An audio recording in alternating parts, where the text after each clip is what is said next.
Hello everyone. എൻ്റെ പേര് മുഹമ്മദ് ആരിഫ് ഇസ്ലാമുദ്ദീൻ. ഞാൻ എയിംസ് നാഗ്പൂരിലെ ഫൈനൽ ഇയർ സ്റ്റുഡൻ്റ് ആണ്. നീറ്റ് 2020 നടക്കിയത് എൻ്റെ റാങ്ക് 3075 ആയിരുന്നു. അപ്പോൾ നമ്മൾ കഴിഞ്ഞ ക്ലാസ്സിൽ ബ്ലോക്ക് റിയാക്ഷൻ ചാപ്റ്ററിന്റെ എക്സസൈസ് ക്വസ്റ്റ്യൻസ് ചെയ്തു തരായിരുന്നു. മൂന്നാമത്തെ ക്വസ്റ്റ്യൻ വരെ നമ്മൾ ചെയ്തു തീർത്തിരുന്നു. ഇതാ നാലാമത്തെ ക്വസ്റ്റ്യനിലേക്ക് പോകും. Chlorine reacts with ice and results in the change. നമുക്ക് റിയാക്ഷൻ തന്നിട്ടുണ്ട് H2O plus F2 gives HF plus HOF. ഈ റിയാക്ഷൻ ഇത് റിഡോക്സ് റിയാക്ഷൻ ആണെന്നാണ് കാണിക്കാനാണ് question. Okay, H2O plus F2 gives HF plus HOO.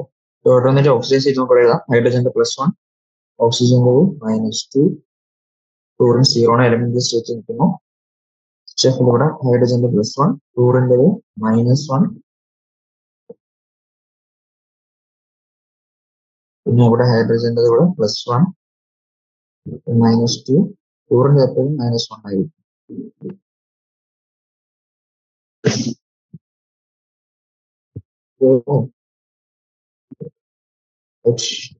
HOX ഈ രീതിയിലുള്ള ഹൈപ്പോഹാലസ് ആസിഡ്സ് ആണ്. അപ്പം അവിടെ ഹാലജന്റെ ഓക്സിജൻ സ്റ്റേറ്റ് +1 ആണ്. ഇവിടെ HOF ഇത് ക്ലോറിന്റെ ഓക്സിജൻ സ്റ്റേറ്റ് ഇവിടെ +1 ആണ്.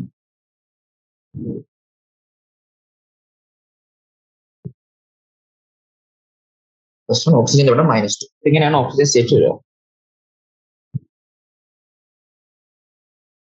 ഇവിടെ നോക്കുമ്പോൾ ഫ്ലോറിൻ നോക്കുകയാണെങ്കിൽ ഫ്ലോറിൻ ഇവിടെ നിന്ന് 0 എന്ന് -1 പോയിട്ടുണ്ട്, 0 എന്ന് +1 പോയിട്ടുണ്ട്. ആക്ച്വലി ഇവിടെ റിഡക്ഷനും ഓക്സിഡേഷനും നടന്നിട്ടുണ്ട് ഫ്ലോറിൻ. അപ്പൊ അതുകൊണ്ട് എന്താണ് ഇതൊരു റിഡോക്സ് റിയാക്ഷൻ. ഓക്കെ, നമുക്ക് അടുത്ത ക്വസ്റ്റ്യൻ പോകാം. Calculate the oxidation number of sulfur, chromium and nitrogen in H2SO5, Cr2O7 2- and NO3-. Suggest structure of these compounds. Count for the fallacy. നമുക്ക് ഓരോന്നിനായിട്ട് സ്ട്രക്ചർ ആയിട്ട് എഴുതാം.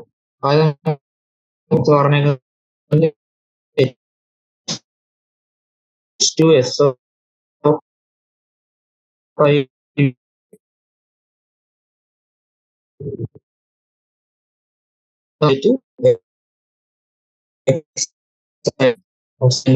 നമ്മൾ H2SO5 സൾഫറിന്റെ ഓക്സിജൻ സ്റ്റേറ്റ് കണ്ടുപിടിക്കണം. അപ്പൊ ഇതിന് നമ്മൾ ഇക്വേറ്റ് ചെയ്യുകയാണെങ്കിൽ 2 × 1 plus x plus 5 × -2 അത് equal to 0 ഡിക്റ്റേറ്റ് ചെയ്യാം. 2 plus x minus 10 equal to 0, x minus 8 equal to 0, x equal to +8 എന്ന് കിട്ടും. നമുക്കറിയാം സൾഫറിന് +6 വരെയുള്ള ഓക്സിജൻ സ്റ്റേറ്റ് കാണിക്കാൻ പറ്റുള്ളൂ. അതുകൊണ്ട് ഇതിന് സ്ട്രക്ചർ എന്തെങ്കിലും വ്യത്യാസം കാണുമായിരിക്കും. അപ്പൊ സ്ട്രക്ചർ നമ്മൾ വരച്ചു നോക്കുകയാണെങ്കിൽ ഇതാണ് H2SO5 സ്ട്രക്ചർ വരുന്നത്. ഇവിടെ നമ്മൾ ഓരോന്നിന്റെയും ഓക്സിജൻ സ്റ്റേറ്റ് എഴുതുകയാണെങ്കിൽ ഹൈഡ്രജന്റെ +1, ഓക്സിജന്റെ -2, പിന്നെ ഇവിടെ ഒരു പെറോക്സൈഡ് ലിങ്കേജ് വരുന്നുണ്ട്. അപ്പൊ അവിടെ ഓക്സിജന്റെ -1 എന്ന് വരും.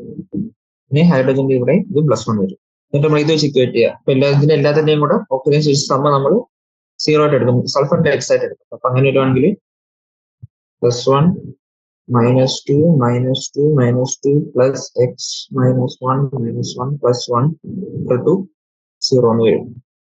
ഇത് 2 plus x -10 equal to 0 എന്ന് വരും.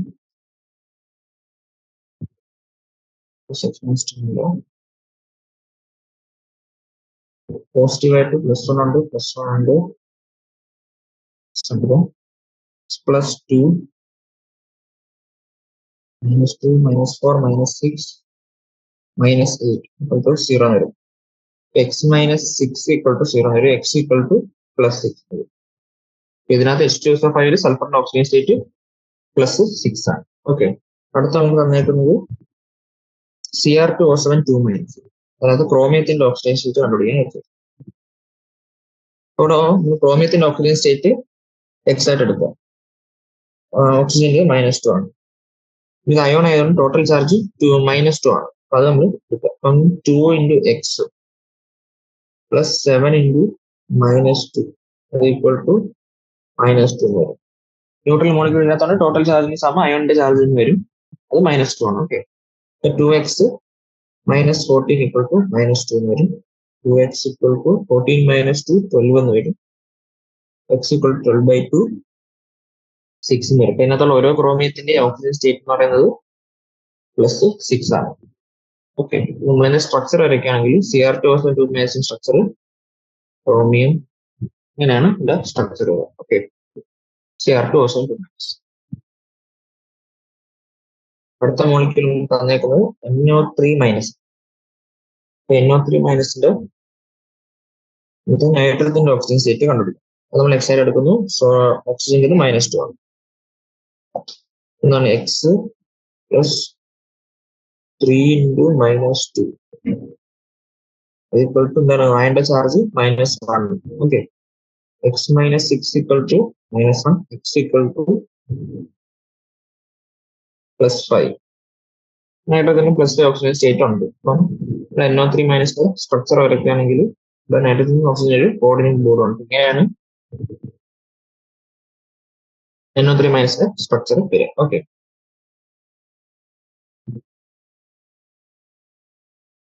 അടുത്ത ക്വസ്റ്റിലേക്ക് പോകാം. 6ാമത്തെ question. Write formulas for the following compounds. നമുക്കിവിടെ മെറ്റൽസിന്റെ കൂടെ അവരുടെ ഓക്സിജൻ സ്റ്റേറ്റ് റോമൻ ന്യൂമറേഷൻ തന്നിട്ടുണ്ട്. അപ്പൊ അതിന്റെ ഫോർമുലാസ് എഴുതും. ആദ്യം നമുക്ക് തന്നേക്കുന്നത് മെർക്കുറി 2 ക്ലോറൈഡ് ആണ്.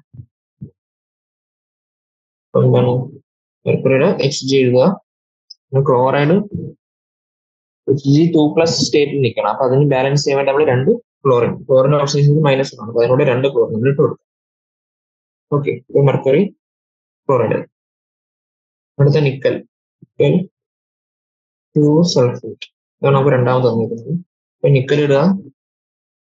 സൾഫേറ്റിന്റെ ചാർജ് എന്ന് പറയുന്നത് സൾഫേറ്റിന്റെ ചാർജ് 2- ആണ്. അപ്പൊ 2+, അപ്പൊ അതുകൊണ്ട് NaSO4 എഴുതിയത്. ഓക്കെ, മൂന്നാമത്തെ കോമ്പൗണ്ട് നമുക്ക് തന്നിരിക്കുന്നത് tin4 ഓക്സൈഡ്. അപ്പൊ ടിന്നിന്റെ സിമ്പൽ SnLd, ഓക്സൈഡ് OU എഴുതി. tin4 ഓക്സൈഡ് ആണ്. അപ്പൊ രണ്ട് ഓക്സിജൻ വേണം, എന്നാലും നമുക്ക് 4- കൂടെ അതിന്റെ കൂടെ കിട്ടും. SnO2 വരും. ഓക്കെ, അതിനുശേഷം നമുക്ക് തന്നിരിക്കുന്നത് താലിയം 1 സൾഫേറ്റ്. താലിയത്തിന്റെ ഓക്സിജൻ സ്റ്റേറ്റ് തന്നിരിക്കുന്നത് +1 ആണ്. പക്ഷെ SO4 നമുക്കറിയാം -2 ആണ്. അപ്പൊ താലിയം കൂടെ 2 വേണം.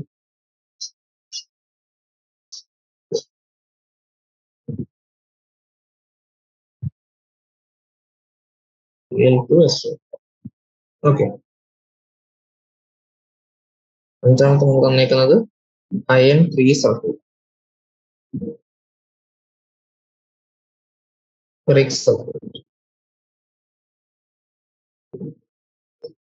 അതിന് അയണിന്റെ സിമ്പൽ Fe ഇടുക, SO4 ഇടുക.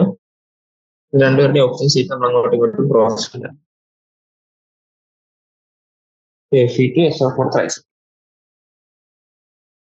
ലാസ്റ്റ് കോമ്പൗണ്ട് നമുക്ക് തന്നേക്കുന്നത് ക്രോമിയം 3 ഓക്സൈഡ്. ക്രോമിയത്തിന്റെ സിമ്പിൾ Cr ഇടുക, ഓക്സൈഡ് O ഇടുക. രണ്ടുപേരുടെയും ഓക്സിജൻ സ്റ്റേറ്റ് നമ്മൾ അങ്ങോട്ടും ഇങ്ങോട്ടും ക്രോസ് ചെയ്യുമ്പോൾ Cr2O3. ഓക്കെ, ഇനി അടുത്ത ക്വസ്റ്റ്യൻ പോവാം. Suggest a list of substances where carbon can exhibit oxidation state from -4 to +4 and nitrogen from -3 to +5. ഇവിടെ ചോദിച്ചേക്കുന്നത് കാർബൺ -4 to +4 വരെയുള്ള ഓക്സിഡേഷൻ സ്റ്റേറ്റ്സ് കാണിക്കുന്ന കോമ്പൗണ്ട്സ് എഴുതാനും, പിന്നെ നൈട്രജന്റെ -3 to +5 വരെ ഓക്സിജൻ സ്റ്റേറ്റ്സ് കാണിക്കുന്ന കോമ്പൗണ്ട്സ് എഴുതാനാണ് ഇരിക്കുന്നത്. കാർബണിന്റെ എഴുതും. ചോദിച്ചിരുന്നത് -4 to +4 വരെയുള്ള കോമ്പൗണ്ട്സ്. നമ്പേഴ്സ് -4,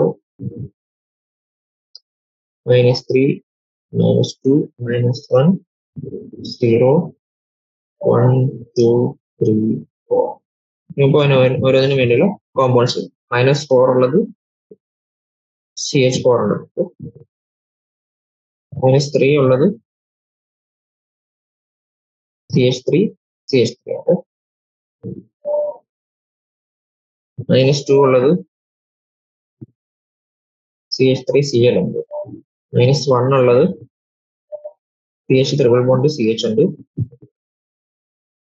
0 ഉള്ളത് CH2Cl2 ഉണ്ട്.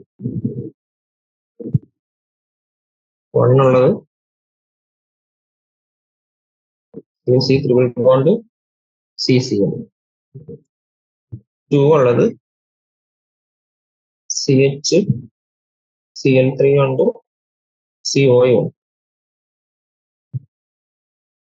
+3 ഉള്ളത് CCl3 ഈ C2Cl6 ഉണ്ട്. ഓക്കെ. +4 ഉള്ളത് നമ്മുടെ CCl4 ഉണ്ട്, പിന്നെ CO2 ഉണ്ട്. ഓക്കെ. അപ്പൊ നമ്മൾ കാർബണിന്റെ -4 തൊട്ട് +4 വരെയുള്ള ഓക്സിജൻ സീരിയലുള്ള കോമ്പൗണ്ട്സ് എഴുതി. അടുത്ത നൈട്രജൻ. നൈട്രജന്റെ അത് പറഞ്ഞേക്കുന്നത് -3 തൊട്ട് +5 വരെ ഉള്ളു. -3, -2, -1, 0, 1, 2, 3, 4, 5. -3 ഉള്ളത് നമ്മുടെ NH3 ഉണ്ട്. -2 ഉള്ളത് N2H4 ഉണ്ട്. -1 ഉള്ളത് N2H2 ഉണ്ട്. 0 ഉള്ള നമ്മുടെ എലിമെന്ററി സ്റ്റേറ്റ് N2 മോളിക്യൂൾ ഉണ്ട്. +1 ഉള്ളത് N2O. +2 ഉള്ളത് NO. +3 ഉള്ളത് N2O3 ഓക്സൈഡ് ഉണ്ട്. +4 ഉള്ളത് അതേപോലെ NO2 ഉണ്ട്.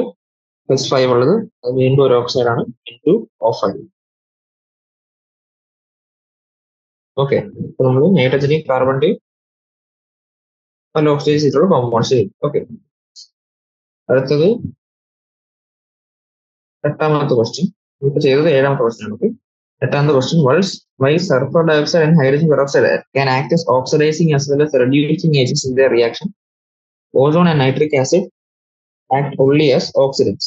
ഇപ്പൊ എന്താണ് ചോദിക്കുന്നത്? അപ്പം സൾഫർ ഡയോക്സൈഡിനും ഹൈഡ്രജൻ പെറോക്സൈഡിനും ഓക്സിഡൈസിങ് റെഡ്യൂസിങ് ഏജന്റ് ആയിട്ട് ആക്ട് ചെയ്യും. പക്ഷേ ഓസോൺ നൈട്രിക് ആസിഡും ഓക്സിഡൈസിങ് ഏജൻസ് ആയിട്ട് മാത്രമേ ആക്ട് ചെയ്യാൻ പറ്റത്തുള്ളൂ. അത് എന്തുകൊണ്ടാണെന്നാണ് ചോദിച്ചിരിക്കുന്നത്. അപ്പോൾ ഇവിടെ നോക്കുവാണെങ്കിൽ സൾഫർ ഡയോക്സൈഡ് SO2, പിന്നെ ഹൈഡ്രജൻ പെറോക്സൈഡ്.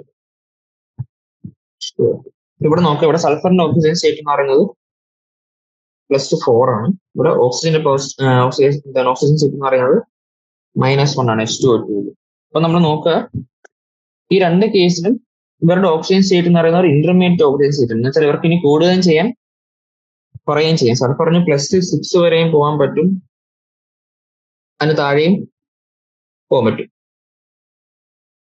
ഇപ്പം സൾഫറിന്റെ ഏറ്റവും ലോവസ്റ്റ് ഓക്സിജൻ സ്റ്റേറ്റ് എന്ന് പറയുന്നത് -2 ആണ്. അപ്പൊ ഇതിന് രണ്ടിന് ഇടയിൽ വരുന്ന ഒരു ഓക്സിഡൈസിങ് സ്റ്റേറ്റ് ആണ് ഇവിടെ SO2 കാണിച്ചത്. അപ്പൊ അതുകൊണ്ട് തന്നെ അതിന് ഓക്സിഡൈസിങ് ഏജന്റ് ആയാലും റെഡ്യൂസിങ് ഏജന്റ് ആയിട്ട് ആക്ട് ചെയ്യുമ്പോൾ ഓക്സിഡേഷൻ റിഡക്ഷൻ ഒക്കെ നടക്കും. ഓക്കെ.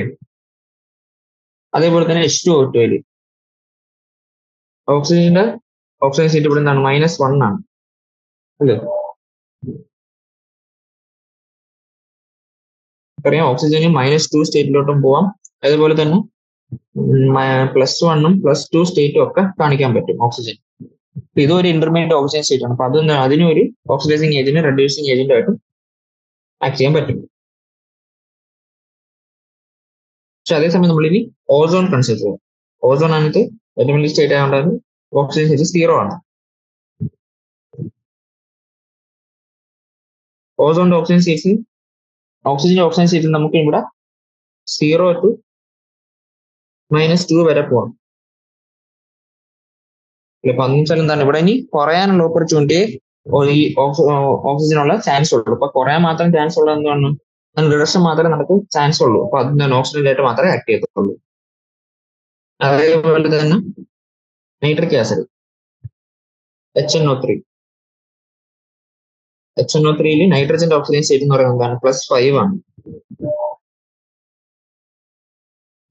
നമ്മൾ നേരത്തെ കണ്ട നൈട്രജന്റെ ഓക്സിജൻ സ്റ്റേറ്റ് റേഞ്ച് -3 to +5 ആണ്. +5ന് മേലെ ഒരു ഓക്സിജൻ സ്റ്റേറ്റ് ഇല്ല. അപ്പം എന്താണ്, നൈട്രജനിന് ഓക്സിഡേഷൻ നടക്കാൻ ചാൻസ് ഇല്ല, കുറയാനേ ചാൻസ് ഉള്ളൂ. എന്ന് വെച്ചാൽ റിഡക്ഷൻ നടക്കാനേ ചാൻസ് ഉള്ളൂ. എന്ന് വെച്ചാൽ റിയാക്ഷനിൽ അതിന് ഓക്സിഡന്റ് ആയിട്ട് ആക്ട് ചെയ്യാനുള്ള ചാൻസേ ഉള്ളൂ. ഒരു എക്സ്ട്രീം ഉള്ള ഓക്സിഡൈൻ സ്റ്റേറ്റ് വരുന്നുണ്ട്. ഇന്റർമീഡിയറ്റ് ഓക്സിജൻ സ്റ്റേറ്റ് ആണ് ഉണ്ടെങ്കിൽ മാത്രമേ നമുക്ക് എന്താണ് ഒരു ഓക്സിഡന്റും റിഡക്റ്റന്റ് ആയിട്ട് ആക്ട് ചെയ്യാൻ പറ്റത്തുള്ളൂ. പക്ഷെ ഇവിടെ രണ്ടിടത്തും എന്താണ് എക്സ്ട്രീമിലോ ഏറ്റവും കൂടുതലുള്ള ഏറ്റവും വലിയ ഓക്സിജൻ സ്റ്റേറ്റ് ആണോ രണ്ട് കേസിലും കാണിക്കുന്നത്. അതുകൊണ്ട് തന്നെ റിഡക്ഷൻ മാത്രമേ സംഭവിക്കത്തുള്ളൂ. അതുകൊണ്ട് അത് ഓക്സിഡൈസിങ് ഏജന്റ് ആയിട്ട് മാത്രമേ ആക്ട് ചെയ്യത്തുള്ളൂ. ഓക്കെ, ഇനി അടുത്ത ക്വസ്റ്റിനോട്ട് പോകാം.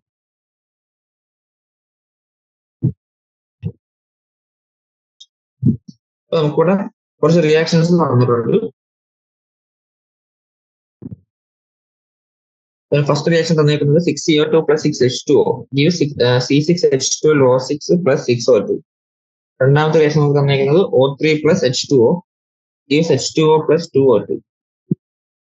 Why is it more appropriate to write these reactions? ഇപ്പൊ ഈ റിയാക്ഷൻസ് ഇതിന് ഇങ്ങനെ എഴുതുന്നതിനേക്കാളും കൂടുതൽ അപ്രോപ്രിയേറ്റ് എഴുതുന്നത് ഫസ്റ്റ് റിയാക്ഷനിൽ എന്താണ് ലെഫ്റ്റ് സൈഡിൽ 12H2O വന്നിട്ട് റൈറ്റ് സൈഡിൽ ഒരു 6H2O, റിയാക്ഷൻ സൈഡിലും പ്രൊഡക്റ്റ് സൈഡിലും ഒരു 6H2O നമ്മൾ ആഡ് ചെയ്തു. രണ്ടാമത്തെ റിയാക്ഷനിൽ നമുക്ക് വ്യത്യാസം തന്നിരിക്കുന്നത് എന്താണ്? ഇവിടെ 2O2 എന്ന് എഴുതുന്നതിന് പകരം O2 plus O2 എന്ന് എഴുതി. ഇങ്ങനെ എഴുതേണ്ട കാര്യം എന്താണെന്നാണ് ചോദിച്ചേക്കുന്നത്. ഓക്കെ, പിന്നെ also suggest technique to investigate the part of above A and B loss explain. ഈ റിയാക്ഷൻസ് ഇങ്ങനെ എഴുതുമ്പോൾ ഇങ്ങനെ എഴുതാനുള്ള അതിന് ഇൻവെസ്റ്റിഗേറ്റ് ചെയ്യാൻ വേണ്ടി ഒരു ടെക്നിക് ഇവിടെ പറയാനാണ് ചോദിക്കുന്നത്. അപ്പൊ അത് നമുക്ക് ഫസ്റ്റ് റിയാക്ഷൻ എഴുതാം. 6CO2 plus 12H2O gives C6H12O6 plus 6 C6H12O6 plus 6O2 plus 6H2O.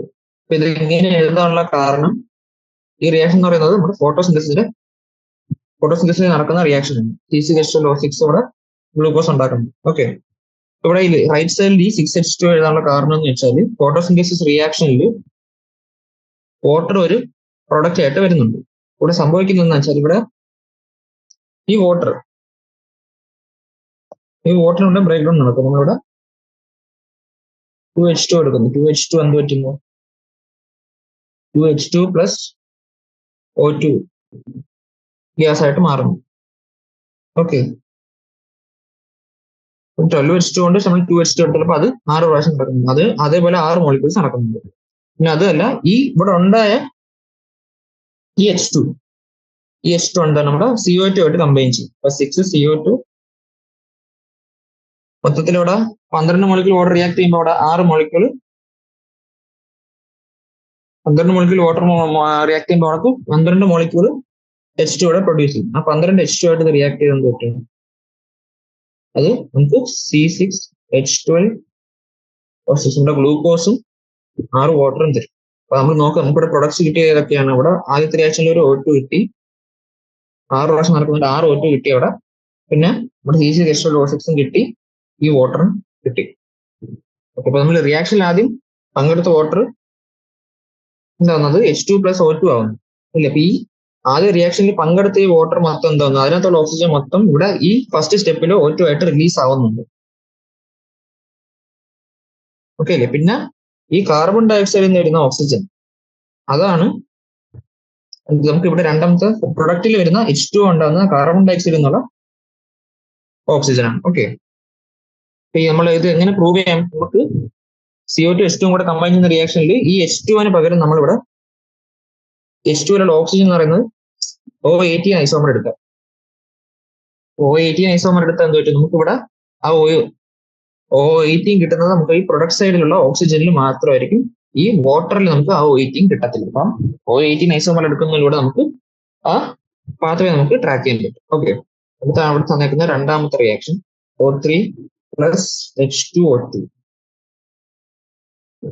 gives H2O plus O2 plus O2. അപ്പൊ ഇവിടെ ഇങ്ങനെ 2 പ്രാവശ്യം എഴുതാനുള്ള കാരണം എന്താണ്? ഇങ്ങനെ 2 പ്രാവശ്യം എഴുതാനുള്ള കാരണം വെച്ചാൽ ഈ ഓരോ O2 ഓരോ റിയാക്ടറിൽ എന്താണ് ഓരോ O2 ഉണ്ടാകുന്നത് നമ്മുടെ O3 നിന്നും ഒരു O2 ഉണ്ടാകുന്നത് നമ്മുടെ H2O2 നിന്നാണ്. അപ്പൊ എങ്ങനെയാണ് നമുക്ക് നോക്കാം. അപ്പൊ ആദ്യം നമുക്ക് O3 എന്താണ് ബ്രേക്ക് ഡൗൺ നടന്ന് O2 പ്ലസ് ഒരു നേസന്റ് ഓക്സിജൻ ആയിട്ട് നമുക്ക് കിട്ടും. ഓക്കെ, ഈ നേസിഡ് ഓക്സിജൻ ആറ്റം എന്തായിരുന്നു, ഈ നേസിഡ് ഓക്സിജൻ ആറ്റം പോയി ഇനി H2O2 ആയിട്ട് റിയാക്ട് ചെയ്യും.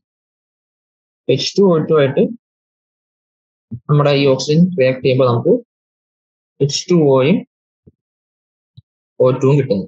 അപ്പൊ നമ്മൾ നോക്കുവാണെങ്കിൽ ഒരു O2 വന്നേക്കുന്നത് നമ്മുടെ ഓക്സിജനിൽ നിന്നാണ്, പിന്നെ ഒരു O2 വന്നേക്കുന്നത് നമ്മുടെ H2O2 നിന്നാണ്. അപ്പൊ അത് രണ്ടും ഓരോരോ റിയാക്ഷൻ വന്നത് കൊണ്ടാണ് നമ്മൾ സെപ്പറേറ്റ് ആയിട്ട് ഇവിടെ എടുത്ത് എഴുതാൻ കാണിച്ചേക്കുന്നത്. ഓക്കെ, അപ്പൊ നമ്മൾ ഇത് എങ്ങനെ ട്രാക്ക് ചെയ്യും? ഇത് അവിടെ നമ്മൾ നേരത്തെ ഓക്സിജൻ 18 ഐസോമർ എടുത്ത പോലെ തന്നെ ഇവിടെ എടുക്കാം. നമ്മൾ H2O2 ഓക്സിജൻ എന്താണ് O18 എടുക്കുകയാണെങ്കിൽ നമുക്ക് രണ്ട് O2 വേറെ വേറെ കിട്ടും. ഇത് പറഞ്ഞിട്ട് ഒരു O2 നമ്മൾ 18 കിട്ടും. ഓക്കെ, അടുത്ത ക്വസ്റ്റ്യനിലോട്ട് പോവാം. 10ാമത്തെ question. The compound AgF2 is an unstable compound. However, if formed, the compound acts as a very strong oxidizing agent. Why? ഇപ്പൊ നമ്മൾ ചോദിച്ചേക്കുന്ന AgF2 എന്ന് പറയുന്ന ഒരു വളരെ അൺസ്റ്റേബിൾ ആയിട്ടുള്ള കോമ്പൗണ്ട് ആണ്. പക്ഷെ അത് ഫോം ചെയ്താൽ അതിൽ വളരെ പവർഫുൾ ആയിട്ടുള്ള ഓക്സിഡൈസിങ് ഏജന്റ് ആയിട്ട് ആക്ട് ചെയ്യും. എന്തുകൊണ്ടാണ്? അപ്പൊ നമ്മൾ AgF2 എടുക്കാം. അപ്പൊ AgF2 സിൽവറിന്റെ ഓക്സിഡൈസിങ് സ്റ്റേറ്റ് എന്ന് പറയുന്നത് എന്താണ്? +1 ആണ്. +1 അല്ല, +2 ആണ്. F2 അല്ലേ. ഇപ്പൊ സിൽവറിന് +2 ഓക്സിഡൈസിങ് സ്റ്റേറ്റ് എന്ന് പറയുന്നത് എന്താണ്? വളരെ അൺസ്റ്റേബിൾ ആയിട്ടുള്ള ഒരു ഓക്സിഡൈസിങ് സ്റ്റേറ്റ് ആണ്. അപ്പൊ അതെന്താ ശ്രമിക്കുക, അത് എങ്ങനെയെങ്കിലും റിഡക്ഷൻ നടന്ന് Ag+1 ആവാനായിരിക്കും ശ്രമിക്കുക. അപ്പം സിൽവറിന് +1 സ്റ്റേറ്റ് എന്ന് പറഞ്ഞാൽ വളരെ സ്റ്റേബിൾ ആയിട്ടുള്ള ഒരു സ്റ്റേറ്റ് ആണ്. അപ്പം സിൽവർ AgF2 +2 സ്റ്റേറ്റിലാണ് നിൽക്കുന്നത്, എങ്ങനെയെങ്കിലും +1 ആക്കി സ്റ്റേബിൾ ആവാനാണ് സിൽവർ ശ്രമിക്കുക. അപ്പം +2 +1 ആവാന്ന് വെച്ചാൽ റിഡക്ഷൻ നടക്കുകയാണ്. അപ്പൊ റിഡക്ഷൻ നടക്കുന്നതുകൊണ്ട് നടക്കുന്നതിലൂടെ അത് സ്റ്റേബിൾ ആവുന്നു ഇല്ല. അപ്പൊ റിഡക്ഷൻ നടക്കുന്നതുകൊണ്ട് അതൊരു ഓക്സിഡൈസിങ് ഏജന്റ് ആയിട്ട് ആക്ട് ചെയ്യും. അപ്പൊ അതൊരു പവർഫുൾ ഓക്സിഡന്റ് ആണ്. +1 ആവുന്നതിലൂടെ സ്റ്റേബിൾ ആവും, അതുകൊണ്ട് അതൊരു പവർഫുൾ ഓക്സിഡന്റ് ആയിട്ട് ആക്ട് ചെയ്യും. ഓക്കെ, അടുത്ത ക്വസ്റ്റിനോട്ട്. Whenever a reaction between an oxidizing agent and a reducing agent is carried out, a compound of lower oxidation state is formed if the reducing agent is in excess, and a compound of higher oxidation state is formed if the oxidizing agent is in excess. Justify this statement giving 3 illustrations. ഇപ്പൊ question പറഞ്ഞേക്കുന്നത് എന്താണ്? ഒരു oxidising agent reducing agent കൂടെ നമ്മൾ react ചെയ്യിക്കുകയാണ്. അങ്ങനെയാണെങ്കിൽ reducing agent ആണ് excess എങ്കിൽ lower oxidation state ഉള്ള കോമ്പൗണ്ട് ആയിരിക്കും ഫോം ചെയ്യുക. പക്ഷെ അതേസമയം ഓക്സിഡൈസിങ് ഏജന്റ് ആണ് എക്സസ് ആയിട്ടുണ്ടെങ്കിൽ ഹയർ ഓക്സിഡേഷൻ സ്റ്റേറ്റ് ഉള്ള കോമ്പൗണ്ട് ആയിരിക്കും അവിടെ ഉണ്ടാവുക. ഓക്കെ, അപ്പൊ നമുക്കത് നോക്കാം. Question number 11. അപ്പൊ അതിന്റെ ഫസ്റ്റ് എക്സാമ്പിൾ ആയിട്ട് നമുക്ക് ഫോസ്ഫറസും ഫ്ലൂറിനും തമ്മിലുള്ള റിയാക്ഷൻ. നമുക്ക് പറയാം ഫ്ലൂറിൻ എന്ന് പറയുന്ന ഒരു പവർഫുൾ ഓക്സിഡൈസിങ് ഏജന്റ് ആണ്. P4 എടുത്ത് റെഡ്യൂസിങ് ഏജന്റ് ആണ്. അപ്പൊ ആദ്യം നമ്മൾ P4 എക്സസ് ആയിട്ട് എടുക്കുന്നു. P4 എക്സസും ഫ്ലൂറിനായിട്ട് റിയാക്ട് ചെയ്യുകയാണെങ്കിൽ നമുക്ക് അവിടെ കിട്ടുന്ന പ്രൊഡക്റ്റ് എന്ന് പറയുന്നത് PF3 ആയിരിക്കും. സോറി, ഫോസ്ഫറസിന്റെ അവിടുത്തെ ഓക്സിഡൈസിങ് സ്റ്റേറ്റ് +3 ആണ്. പക്ഷെ അതേസമയം നമ്മൾ ഫ്ലൂറിൻ എക്സസ് എടുക്കുകയാണെങ്കിൽ നമുക്ക് അവിടെ കിട്ടുന്നത് PF5 ആയിരിക്കും. +5 സ്റ്റേറ്റിലാണ് അവിടെ ഫോസ്ഫറസ് നിൽക്കുന്നത്. അപ്പൊ നമുക്ക് ഇവിടെ നോക്കുകയാണെങ്കിൽ റെഡ്യൂസിങ് ഏജന്റ് കൂടുതലുള്ള സമയത്ത് എക്സസ് ഉള്ള സമയത്ത് നമുക്ക് ലോവർ ഓക്സിഡൈസ് സ്റ്റേറ്റുള്ള കോമ്പൗണ്ട് ആണ് ഫേവർ ചെയ്തത്. പക്ഷേ ഓക്സിഡൈസിങ് ഏജന്റ് ഫ്ലൂറിൻ എക്സസ് ഉള്ള റിയാക്ഷനിൽ +5 ഹയർ ഓക്സിഡൈസ് സ്റ്റേറ്റുള്ള കോമ്പൗണ്ട് ആണ് ഫേവർ ചെയ്തത്. ഇനി അതേപോലെ രണ്ടാമത്തെ എക്സാമ്പിൾ നമുക്ക് എടുക്കാം. പൊട്ടാസ്യവും ഓക്സിജനും. ഓക്സിജൻ എന്ന് പറയുന്നത് ഓക്സിഡൈസിങ് ഏജന്റ് ആണ്, പൊട്ടാസ്യം റെഡ്യൂസിങ് ഏജന്റ് ആണ്. അപ്പൊ ആദ്യത്തെ കേസ് നമ്മൾ റെഡ്യൂസിങ് ഏജന്റ് ആയിട്ടുള്ള പൊട്ടാസ്യം എക്സസ് ആയിട്ട് എടുത്ത് നമ്മൾ റിയാക്ട് ചെയ്യുന്നു. ഇതിനകത്ത് റിയാക്ട് ചെയ്താൽ നമുക്ക് K2O ആണ് ഫോം ചെയ്യുന്നത്. അതിനകത്ത് ഓക്സിജന്റെ ഓക്സിജൻ സ്റ്റേറ്റ് എന്ന് പറയുന്നത് -2 ആണ്. ഓക്കെ, അതേസമയം നമ്മൾ പൊട്ടാസ്യം ഓക്സിജൻ എക്സസ് ആയിട്ട് എടുത്താൽ നമുക്കിവിടെ പെറോക്സൈഡ് ആണ് കിട്ടുന്നത്. അപ്പൊ അതിനകത്ത് എന്താണ് ഓക്സിജന്റെ ഓക്സിജൻ സ്റ്റേറ്റ് -1 ആണ്. അപ്പൊ നമ്മൾ ഓക്സിഡൈസിങ് ഏജന്റ് എക്സസ് ആയിട്ട് എടുത്താൽ ഹയർ ഓക്സിജൻ സ്റ്റേറ്റ് ഉള്ള -1 സ്റ്റേറ്റ് ഉള്ള പൊട്ടാക്സൈഡ് കിട്ടി. പക്ഷെ റെഡ്യൂസിങ് ഏജന്റ് എക്സസ് ആയിട്ട് എടുത്താൽ നമുക്ക് ലോവർ ഓക്സിജൻ സ്റ്റേറ്റ് ഉള്ള കോമ്പൗണ്ട് ആണ് അവിടെ ഫേവർ ചെയ്തത്. ഓക്കെ, ഇനി അതിന്റെ മൂന്നാമത്തെ എക്സാമ്പിൾ എടുക്കാം. കാർബണും ഓക്സിജനും. ഓക്സിജൻ നമുക്കറിയാം ഇവിടുത്തെ ഓക്സിഡൈസിങ് ഏജന്റ് ആണ്. കാർബൺ റെഡ്യൂസിങ് ഏജന്റ് ആണ്. അപ്പൊ ആദ്യം കാർബൺ എക്സസ് എടുത്ത് നമുക്ക് റിയാക്ട് ചെയ്യാം. കാർബൺ ആണ് എക്സസ് എങ്കിൽ അത് പ്ലസ് O2 നമുക്ക് എന്ത് കിട്ടും? നമുക്ക് കാർബൺ മോണോക്സൈഡ് ആണ് കിട്ടുക. അപ്പൊ അവിടെ കാർബൺ ഓക്സിജൻ സ്റ്റേറ്റ് എന്ന് പറയുന്നത് +2 ആണ്. അതേസമയം നമ്മൾ ഓക്സിജൻ എക്സസ് എടുത്താൽ നമുക്ക് അവിടെ കിട്ടുന്നത് CO2 ആയിരിക്കും. അപ്പൊ CO2 കാർബൺ ഓക്സിജൻ സ്റ്റേറ്റ് എന്ന് പറയുന്നത് +4 ആണ്. അപ്പൊ ഇവിടെയും സെയിം ആണ്. ഓക്സിഡൈസിങ് ഏജന്റ് ആയിട്ടുള്ള ഓക്സിജൻ എക്സസ് എടുത്തപ്പോൾ നമുക്ക് CO എന്താണ് ഹയർ ഓക്സിഡൈസ് ആയിട്ടുള്ള കോമ്പൗണ്ട് കിട്ടി. റെഡ്യൂസിങ് ഏജന്റ് നമ്മൾ എക്സസ് എടുത്തപ്പോൾ നമുക്ക് ലോവർ ഓക്സിഡൈസ് ആയിട്ടുള്ള കോമ്പൗണ്ട് കിട്ടി. ഓക്കെ, ഇനി 12ാമത്തെ ക്വസ്റ്റ്യനിലേക്ക് പോകാം. How do you count for the following observations? So alkaline potassium permanganate and acidic potassium permanganate both are used as oxidants. Yet in the manufacture of benzoic acid from toluene, we use alcoholic potassium permanganate as an oxidant. Why? Write a balanced redox reaction for the reaction. ഇവിടെ പറഞ്ഞേക്കുന്നത് alkaline potassium പെർമാംഗനേറ്റും acidic potassium പെർമാംഗനേറ്റും രണ്ടും oxidising agents ആണ്. പക്ഷെ നമ്മൾ benzoic acid ടൊളുവിനിൽ നിന്ന് benzoic acid ഉണ്ടാക്കുന്ന റിയാക്ഷനിൽ നമ്മൾ alcoholic potassium permanganate ആണ് ഉപയോഗിക്കുന്നത്. അതെന്തുകൊണ്ടാണ്? അതിന്റെ റീസൺ എന്ന് പറയുന്നത് ഒന്നാമത്തത് ഇപ്പം 12th ക്വസ്റ്റ്യൻ ചെയ്യുന്നു. ഫസ്റ്റ് സബ് ക്വസ്റ്റ്യൻ ചെയ്യുന്നു. അപ്പൊ നമ്മൾ അസിഡിക് മീഡിയത്തിലും ബേസിക് മീഡിയത്തിലും റിയാക്ഷൻ നടക്കുന്നതിനേക്കാളും ഒരു ന്യൂട്രൽ മീഡിയത്തിലാണ് നമ്മൾ റിയാക്ഷൻ നടക്കുന്നത് വിചാരിക്കുക. ന്യൂട്രൽ മീഡിയത്തിന്റെ റിയാക്ഷൻ എങ്കിൽ നടത്തുന്നതെങ്കിൽ എന്താണ് അവിടെ OH മൈനസ് അയോൺസ് എന്താണ് നമുക്ക് ഉണ്ടാവും ന്യൂട്രൽ മീഡിയത്തിൽ. അപ്പൊ നമുക്ക് OH മൈനസ് അയോൺസ് ന്യൂട്രൽ മീഡിയത്തിൽ ഓൾറെഡി ഉണ്ടാവുന്നുണ്ട്. നമുക്കൊരു ആസിഡോ ബേസോ നമ്മൾ ആ റിയാക്ഷനിൽ ഉപയോഗിക്കേണ്ടി വരുന്നത് നമുക്ക് എന്താണ് അതിന്റെ ഉപയോഗം നമുക്ക് കുറയ്ക്കാൻ പറ്റും. ആഡ് ചെയ്യേണ്ടി വരുന്നില്ല. ഓൾറെഡി അവിടെ OH മൈനസ് അയോൺസ് ഉണ്ടാവുന്നുണ്ട്. നമുക്ക് എക്സ്ട്രാ നമ്മൾ ആഡ് ചെയ്യേണ്ടി വരുന്നില്ല. അപ്പൊ അതുകൊണ്ട് എന്താണ് നമുക്ക് എക്സ്പെൻസ് ലോവർ ചെയ്യാൻ പറ്റും. അതാണ് ഒന്നാമത്തെ റീസൺ എന്ന് പറയുന്നത് അല്ലേ. ഇനി രണ്ടാമത്തെ എടുക്കുക. KMnO4 നമ്മൾ ആൽക്കഹോളിക് മീഡിയത്തിൽ ഉപയോഗിക്കുകയാണെങ്കിൽ എന്താണ് KMnO4 ആൽക്കഹോൾ രണ്ടും എന്താണ് പോളാർ കോമ്പൗണ്ട്സ് ആണ് അല്ലേ. പക്ഷെ അതേസമയം നമ്മള് ആൽക്കഹോളും ടൊളുയിനും നമ്മൾ ബെൻസോയിക് ആസിഡ് ഉണ്ടാക്കാൻ ശ്രമിക്കുന്നത് ഇവർ രണ്ടും ഓർഗാനിക് കോമ്പൗണ്ട്സും ആണ് അല്ലേ, ഓർഗാനിക് സോൾവെന്റ്സും ആണ്. ഇപ്പൊ രണ്ട് ഹോമോജീനിയസ് ആയിട്ടുള്ള മീഡിയംസ് ആകുമ്പോൾ എന്താണ് റിയാക്ഷൻ ഫാസ്റ്റ് ആയിട്ട് നടക്കും. അപ്പൊ അതും എന്താണ് ഇത് ആൽക്കഹോളിക് KMnO4 ഉപയോഗിക്കാനുള്ള മറ്റൊരു റീസൺ ആണ്. രണ്ട് ഹോമോജീനിയസ് ആയിട്ടുള്ള ആൾക്കാർ എന്താണ് അവർ തമ്മിലുള്ള റിയാക്ഷൻസ് ഫാസ്റ്റ് റിയാക്ഷൻ റേറ്റ്സ് നമുക്ക് കിട്ടും. അതുകൊണ്ടാണ് നമ്മൾ ആൽക്കഹോളിക് ഉപയോഗിക്കുന്നത്. ഇപ്പൊ റിഡോക്സ് റിയാക്ഷൻ നമ്മൾ എഴുതുവാണെങ്കിൽ ടൊളുയിൻ ഓക്കെ. അപ്പൊ അടുത്ത ഇതിലേക്ക് പോകാം.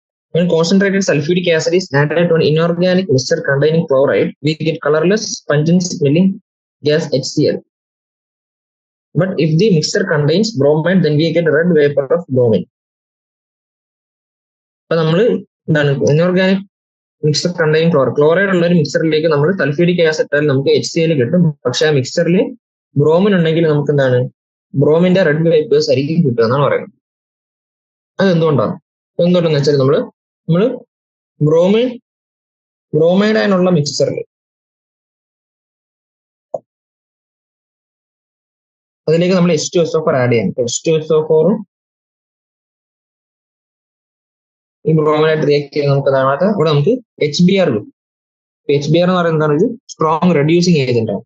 ഈ HBr പോയി ആരായിട്ട് റിയാക്ട് ചെയ്യും? HBr പോയി വീണ്ടും സൾഫ്യൂരിക് ആസിഡ് ആയിട്ട് റിയാക്ട് ചെയ്യും. അപ്പം നമുക്ക് അവിടെ ബ്രോമിന്റെ വേപ്പേഴ്സ് നമുക്ക് കിട്ടും. പക്ഷെ അതേസമയം നമ്മൾ ക്ലോറൈഡ് ഉള്ള മിക്സറിലേക്കാണ് നമ്മൾ H2SO4 ഇടുന്നതെങ്കിൽ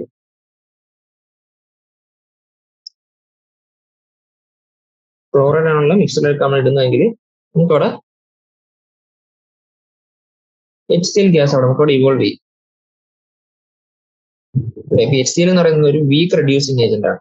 ഈ വീക്ക് റെഡ്യൂസിങ് ആയ HCl എന്ത് പറ്റി? HClന് എന്താണ് H2SO4 റെഡ്യൂസ് ചെയ്യാൻ പറ്റത്തില്ല. അപ്പോൾ നമുക്ക് നടക്കുന്ന റിയാക്ഷൻ മൊത്തത്തിൽ എന്താണെന്ന് വെച്ചാൽ ക്ലോറൈഡ് അയനോടുള്ളത് NaCl എന്ന് അറിയിക്കും. NaCl ആയിട്ട് റിയാക്ട് ചെയ്യുമ്പോൾ കൂടെ HClഉം NaHSO4 കിട്ടും. ഓക്കെ, ഇതാണ് ഇവിടെ നടക്കുന്ന റിയാക്ഷൻ എന്ന് പറയുന്നത്. അടുത്ത question, how do you count four the following observations? നമ്മളോട് പറഞ്ഞ അടുത്ത ക്വസ്റ്റ്യൻ 13ാമത്തെ ക്വസ്റ്റ്യൻ ആണ്. Identify the substance oxidised, reduced, oxidising agent and reducing agent for each of the following reaction. ഇപ്പൊ ഈ ഓരോ റിയാക്ഷനിലും ഓക്സിഡൈസിങ് ഏജന്റ് ആരാണ്, റെഡ്യൂസിങ് ഏജന്റ് ആരാണ്, പിന്നെ ഓക്സിഡേഷൻ നടക്കുന്ന ആർക്കാണ്, റിഡക്ഷൻ നടക്കുന്ന ആർക്കാണ്, അത് ഐഡന്റിഫൈ ചെയ്യാനാണ് പറയുന്നത്. ഓക്കെ, ഫസ്റ്റ് റിയാക്ഷൻ നമുക്ക് തന്നേക്കുന്നത് AgBr plus C6H6O2 gives 2Ag plus 2HBr plus C6H4O2. നമ്മൾ ഓരോന്നിന്റെ ഓക്സിഡൈസ് സ്റ്റേറ്റ് കൊടുക്കുക. അപ്പം AgBrൽ Agയുടെ +1, ബ്രോമിന്റെ -1, ഇവിടെ Ag 0 ആയി. HBrൽ +1 -1 തന്നെ. C6H6O2 നമ്മൾ വരയ്ക്കുകയാണെങ്കിൽ ഇവിടെ -2 ഉണ്ട് ഓക്സിഡൈസ് സ്റ്റേറ്റ്, ഇത് +6 ഉണ്ട്. അതിനെ ബാലൻസ് ആണെങ്കിൽ ഇവിടെ കാർബൺ -2 +1 ഉണ്ട്. ഇവിടെ കാർബൺ ഓക്സിജൻ സ്റ്റേറ്റ് എന്തായാലും അത് നമ്മൾ നോക്കാം. 6x + 6 - 4 = 0, 6x + 2 = 0, 6x = -2 -2/6 -1/3. അപ്പം ആവറേജ് ഓക്സിഡേഷൻ നമ്പർ വരുന്നത് -1/3 ആണ്. അതേസമയം ഇവിടുത്തെ ആവറേജ് നമ്പർ നോക്കാം. 6x + 4 - 4 = 0, 6x x നമുക്ക് 0 വരും. ഇപ്പോൾ നമ്മുടെ ആവറേജ് എന്താണ്, ഓക്സിഡേഷൻ നമ്പർ കൂടിയിട്ടുണ്ട് എന്ന് വെച്ചാൽ ഇവിടെ കാർബൺ ഇവിടെ ഓക്സിഡേഷൻ സംഭവിച്ചിട്ടുണ്ട്, സിൽവറിനാണെങ്കിൽ ഇവിടെ റിഡക്ഷൻ സംഭവിച്ചിട്ടുണ്ട്. ഇപ്പൊ റിഡക്ഷൻ സംഭവിച്ചത് ആരാണ്? റിഡക്ഷൻ നടക്കുന്നത് സിൽവറിനാണ്. റിഡക്ഷൻ നടക്കുന്ന ആളാണ് ഇവിടെ നടക്കുന്ന AgBr ആണ്. അപ്പൊ സിൽവർ റിഡക്ഷൻ നടക്കുന്ന ആളാണ് ഇവിടെ ഓക്സിഡൈസിങ് ഏജന്റ് ആയിട്ട് ആക്ട് ചെയ്യുന്നത്. അപ്പൊ അത് തന്നെയാണ് ഓക്സിഡൈസിങ് ഏജന്റ് എന്ന് പറയുന്നത്. ഈ ഓക്സിഡേഷൻ നടക്കുന്ന ആർക്കാണ്? C6H6O2. അപ്പൊ അതാണ് ഇവിടുത്തെ റെഡ്യൂസിങ് ഏജന്റ് ആയിട്ട് ആക്ട് ചെയ്യുന്നത്. ഓക്കെ, അടുത്ത രണ്ടാമത്തത് HCHO plus 2AgNH3 twice plus 3OH minus gives 2Ag plus HCO minus plus 4NH3 plus 2H2. HCH നമ്മൾ നോക്കുകയാണെങ്കിൽ സ്ട്രക്ചർ വരുന്നത് HC OH ഇങ്ങനെയാണ് വരുന്നത്. ഇതിന്റെ -2, ഇതിന്റെ +1, ഇതിന്റെ +1. അപ്പോൾ ഇവിടെ കാർബൺ ഓക്സിഡൈസ് സ്റ്റേറ്റ് എന്ന് പറയുന്നത് 0 ആണ്. +1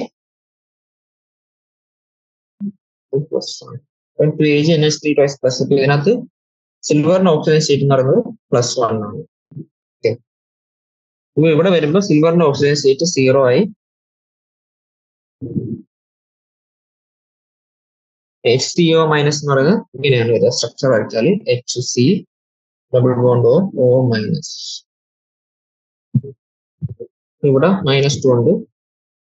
+1 ഉണ്ട്, ഇവിടെ -1 ഉണ്ട്,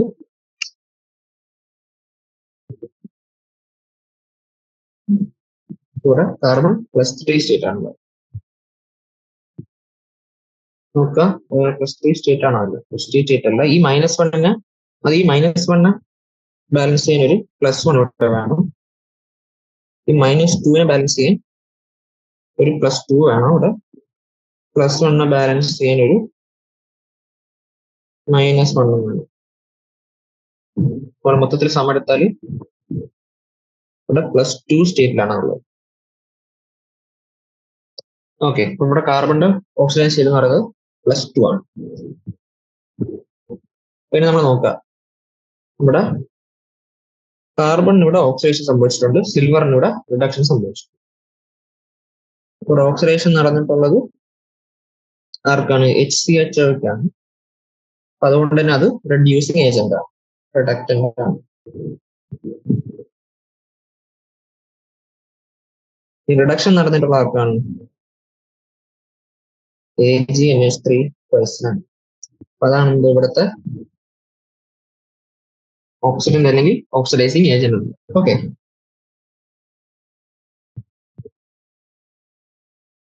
അടുത്ത മൂന്നാമത്തെ reaction HCHO plus 2Cu2 plus 5OH minus gives Cu2O plus HCO minus plus 3H2O. ഇതാണ് നമുക്ക് തന്നേക്കുന്ന മൂന്നാമത്തെ റിയാക്ഷൻ.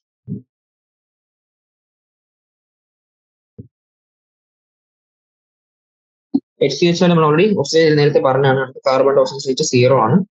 ഇവിടെ Cu2 പ്ലസിൽ Cuയുടെ ഓക്സിജൻ സ്റ്റേറ്റ് 2+ ആണ്. ഇനി Cu2O ഓക്സിജൻ സ്റ്റേറ്റ് കോപ്പറിന്റെ +1 ആണ്. HCO മൈനസ് ഓൾറെഡി പറഞ്ഞാണ്, അതിന്റെ +2 സ്റ്റേറ്റ് ആണ്. നമ്മൾ നോക്കുകയാണെങ്കിൽ ഇവിടെ കാർബൺ ഓക്സിഡേഷൻ കൂടി കോപ്പറിന്റെ ഓക്സിജൻ സ്റ്റേറ്റ് കുറഞ്ഞു. ഇവിടെ ഓക്സിഡേഷൻ നടക്കുന്നു, ഇവിടെ റിഡക്ഷൻ നടക്കുന്നു. ഓക്സിഡേഷൻ നടക്കുന്ന ആർക്കാണ്? HCHOയ്ക്കാണ് ഓക്സിഡേഷൻ നടക്കുന്നത്. അപ്പൊ അതാണ് എന്ത് റെഡ്യൂസിങ് ഏജന്റ് എന്ന് പറയുന്നത്.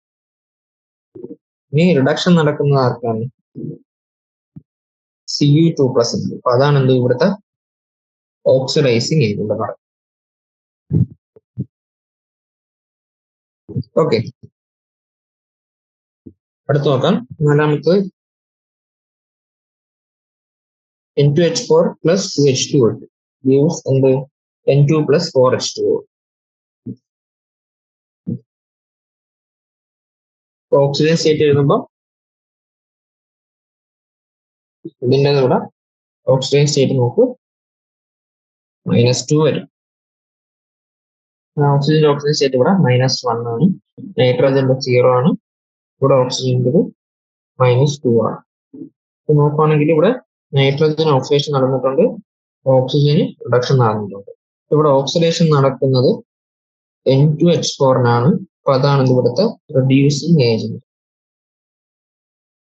അപ്പൊ റിഡക്ഷൻ നടക്കുന്നത് H2O2 അപ്പൊ അതാണ് ഇവിടുത്തെ ഓക്സിഡൈസിങ് ഏജന്റ് എന്ന് പറയുന്നത്. ഓക്കെ, അടുത്ത റിയാക്ഷൻ നോക്കാം. Pb plus PbO2 plus 2H2SO4 gives 2PbSO4 plus 2H2O. നോക്കുക, ഇവിടെ ഓക്സിഡേഷൻ സ്റ്റേറ്റ് എഴുതാണെങ്കിൽ ഇവിടെ ലെഡിന്റെ ഇവിടെ 0 ആണ്, ഇവിടെ +4 ആണ്, ഇവിടെ +2 ആണ്. ഇവിടെ ലെഡിന് ഓക്സിഡേഷൻ നടക്കുന്നുണ്ട്, 0 +2 പോയി. ഇവിടെ ലെഡിന് രണ്ടാമത്തെ PbO2 PbSO4 ആയിട്ട് ഇവിടെ റിഡക്ഷൻ നടന്നു, +4 +2 ആയിട്ട് മാറി. ഇവിടെ ഓക്സിഡേഷൻ നടക്കുന്നത് ആർക്കാണ്? ലെഡിനാണ്. അപ്പൊ അതാണ് ഇവിടുത്തെ റെഡ്യൂസിങ് ഏജന്റ്. റിഡക്ഷൻ നടക്കുന്നത് ആർക്കാണ്? ഇവിടെ PbO2 അപ്പൊ അതാണ് ഇവിടുത്തെ ഓക്സിഡൈസിങ് ഏജന്റ്. ഓക്കെ, ഞാൻ തൽക്കാലം ഇവിടെ കൊണ്ട് സെഷൻ നിർത്താം. ബാക്കി ക്വസ്റ്റ്യൻസ് ഒക്കെ അടുത്ത സെഷനിൽ ചെയ്തു. Thank you.